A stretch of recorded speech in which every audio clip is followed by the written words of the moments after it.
Assalamualaikum warahmatullahi wabarakatuh. Nama saya Faiza Nur Nabila, NPM 1851000079. Wassalamualaikum warahmatullahi wabarakatuh. Assalamualaikum warahmatullahi wabarakatuh. Nama saya Widya Chandra, NPM 1851010096. Wassalamualaikum warahmatullahi wabarakatuh. Assalamualaikum warahmatullahi wabarakatuh. Nama saya Viola Mustika Putri, NPM 1851010095. Wassalamualaikum warahmatullahi wabarakatuh.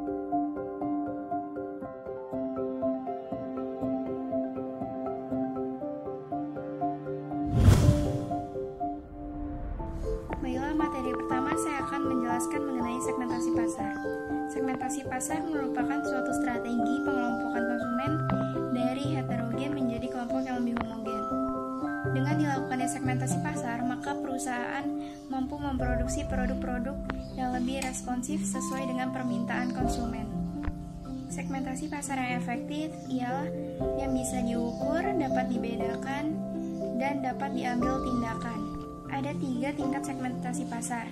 Yang pertama, pemasaran segmen, yang kedua pemasaran ceruk, dan yang ketiga pemasaran individual.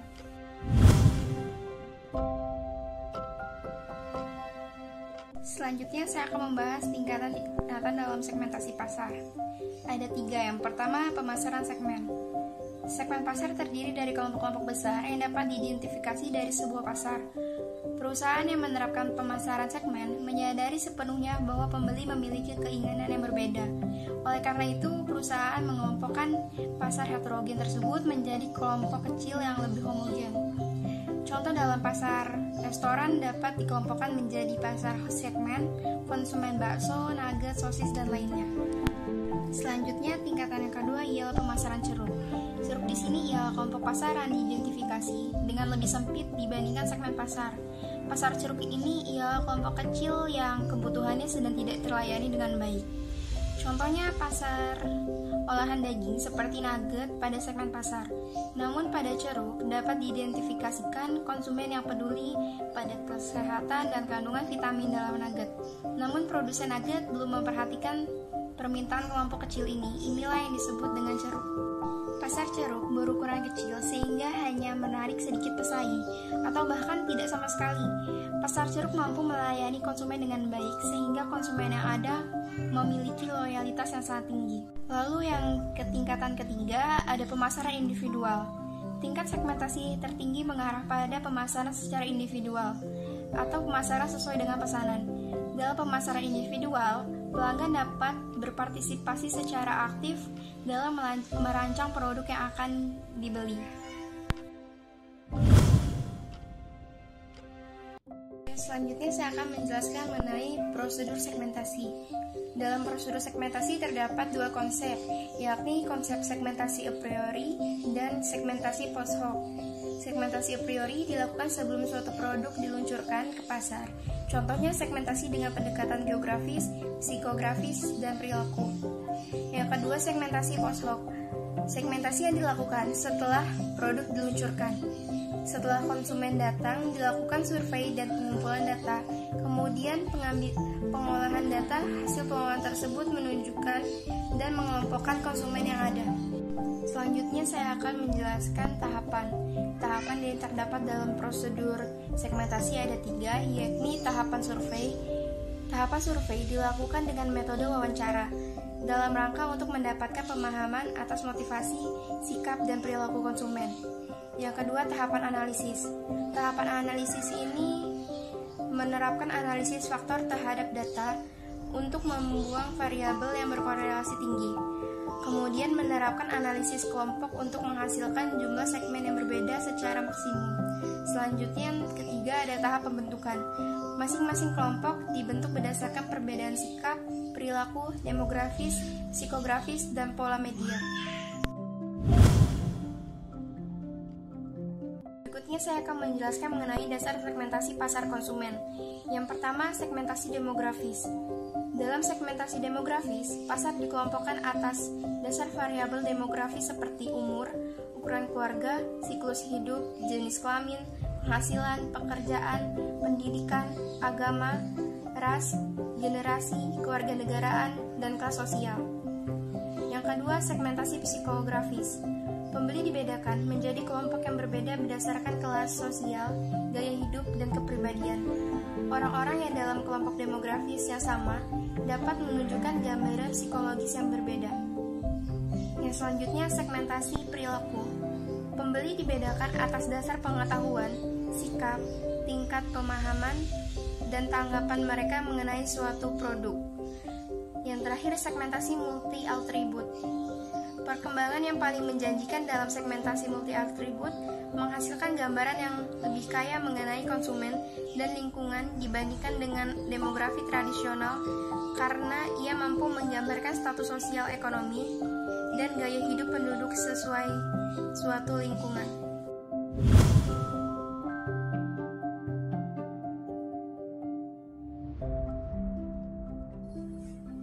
Saya akan menjelaskan strategi targeting. Targeting atau menetapkan target pasar adalah tahap dari analisis segmentasi.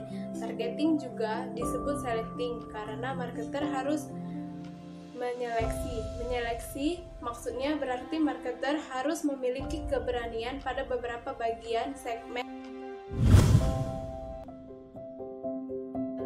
Ada 4 kriteria untuk mendapatkan pasar sasaran yang optimal. Yang pertama ada responsif. Responsif, pasar sasaran harus responsif terhadap produk dan program pemasaran yang dikembangkan. Yang kedua ada potensi penjualan.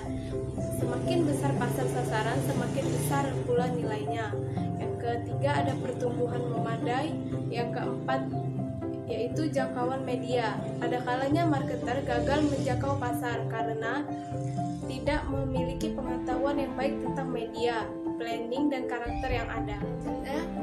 Jenis-jenis pasar sasaran. Yang pertama, pasar sasaran jangka pendek. Tujuannya yaitu menghasilkan penjualan dalam waktu dekat. Yang kedua, pasar sasaran masa depan, yaitu tujuannya untuk mendeteksi atau memenuhi perubahan prioritas konsumen kepada para pesaing. Yang ketiga, pasar sasaran primer, yaitu adalah pasar utama produk. Yang keempat, pasar sasaran sekunder, yaitu pasar yang terdiri dari konsumen yang sering tidak dianggap penting tetapi jumlahnya cukup besar.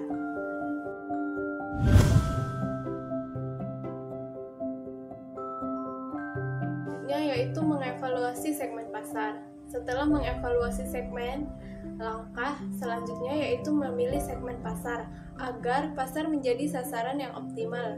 Yang selanjutnya penentu pasar sasaran segmen tunggal. Strategi pasar sasaran ini membantu untuk memfokuskan usahanya pada suatu kelompok pembeli dengan kebutuhan yang sama. Yang selanjutnya penentu pasar sasaran selektif. Strategi ini lebih luas dibanding dengan segmen tunggal.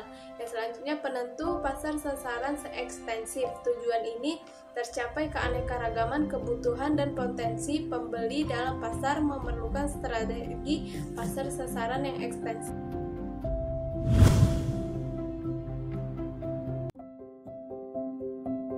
Selanjutnya yaitu strategi positioning. Positioning atau penentu posisi merupakan tindakan untuk merancang penawaran dan citra perusahaan agar menempati suatu posisi kompetitif yang berarti dan berbeda dalam benak pasar sasarannya. Hal ini yang akan membantu konsumen dalam mengenali produk satu dengan produk yang lainnya yang bersaing dalam pasar yang sama, sehingga para calon konsumen dapat memilih salah satu produk yang dianggapnya memiliki nilai dan mampu memuaskan keinginan mereka. Penentuan posisi pasar menunjukkan bagaimana produk atau merek dibedakan dari para pesaingnya. Untuk memahami bagaimana sebenarnya penentuan posisi pasar, ada beberapa hal yang harus diperhatikan, yaitu atribut diferensiasi utama. Perusahaan yang menghasilkan barang atau jasa harus mengidentifikasikan cara spesifik untuk mendiferensiasikan produknya agar mencapai keunggulan yang kompetitif.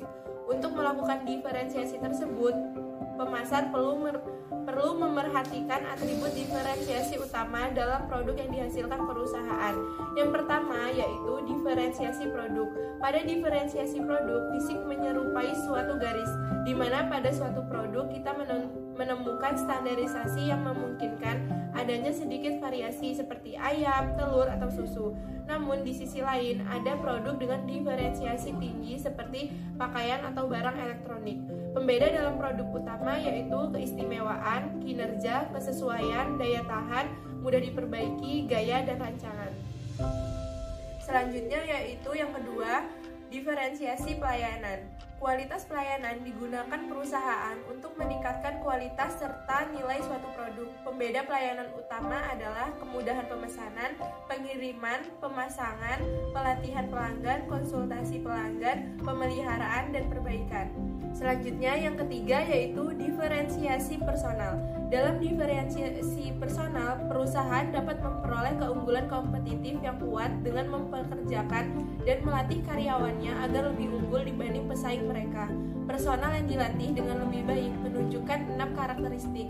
Yang pertama yaitu kemampuan, yang kedua kesopanan, yang ketiga kredibilitas, yang keempat dapat diandalkan, yang kelima cepat tanggap, dan yang keenam mampu berkomunikasi dengan baik. Selanjutnya yang keempat yaitu ada diferensiasi citra. Perusahaan dapat melakukan citra yang efektif seperti menyampaikan pesan tunggal yang memantapkan karakter produk dan usulan nilai, menyampaikan pesan ini dengan cara yang berbeda sehingga tidak keliru dengan pesanan serupa dari para pesaing. Yang terakhir yaitu mengirimkan kekuatan emosional sehingga mampu membangkitkan keinginan maupun pemikiran pembeli.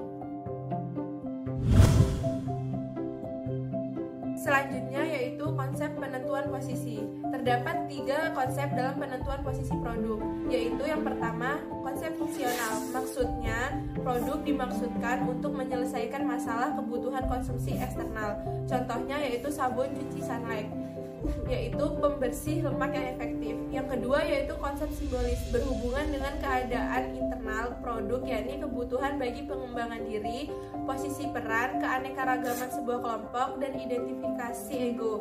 Contohnya yaitu iPhone untuk gaya hidup. Yang terakhir yaitu yang ketiga, konsep eksperiensial, digunakan untuk menentukan posisi produk yang memberikan rasa senang, keanekaragaman, atau identifikasi ego. Contohnya AirAsia yang menekankan pada penerbangan yang murah. Selanjutnya yaitu strategi penentuan posisi. Strategi penentuan posisi dapat dilakukan seperti yang pertama yaitu penentuan posisi menurut atribut. Penentuan ini terjadi apabila perusahaan memposisikan diri menurut atribut seperti ukuran, lama keberadaannya, dan lain sebagainya. Yang kedua yaitu penentuan posisi menurut manfaat. Di sini produk diposisikan sebagai pemimpin pasar dengan suatu manfaat tertentu, seperti Tropicana Slim merupakan produk makanan untuk diet. Yang ketiga yaitu penentuan posisi menurut pemakaian. Ini berarti memposisikan produk sebagai yang terbaik untuk sejumlah kelompok pemakaian. Yang keempat yaitu penentuan posisi menurut penggunaan atau penerapan. Memposisikan produk sebagai yang terbaik untuk sejumlah penggunaan atau penerapan seperti KFC yang merupakan restoran cepat saji untuk orang-orang yang sibuk. Yang kelima yaitu penentuan posisi menurut pesaing. Produk yang memposisikan diri lebih baik daripada pesaing disebutkan namanya atau tersirat. Contohnya seperti Dove yang memposisikan diri sebagai sabun pelembab dan pelembut kulit lebih dari sekedar sabun mandi. Yang keenam yaitu penentuan posisi menurut kategori produk. Produk diposisikan sebagai pemimpin dalam suatu kategori produk. Contohnya seperti Molto, pelembut, dan pengharum pakaian. Yang ketujuh yaitu penentuan posisi menurut kualitas atau harga. Produk diposisikan sebagai pemberi nilai terbaik. Misalnya pembasmi nyamuk hit menawarkan kualitas yang baik dengan harga yang murah. Kesimpulannya yaitu, jadi dengan melakukan segmentasi pasar, perusahaan mampu memproduksi produk-produk yang lebih responsif terhadap permintaan konsumen, sehingga permintaan konsumen yang relatif itu dapat disediakan oleh perusahaan. Sedangkan strategi targeting atau menetapkan target pasar merupakan beberapa segmen pasar yang akan menjadi fokus pada kegiatan pemasaran. Lain halnya dengan strategi positioning. Strategi ini sangat dibutuhkan perusahaan karena tindakannya dapat merancang penawaran dan citra perusahaan tersebut agar menempati posisi yang kompetitif dan berarti serta berbeda dalam benak pasar sasarannya.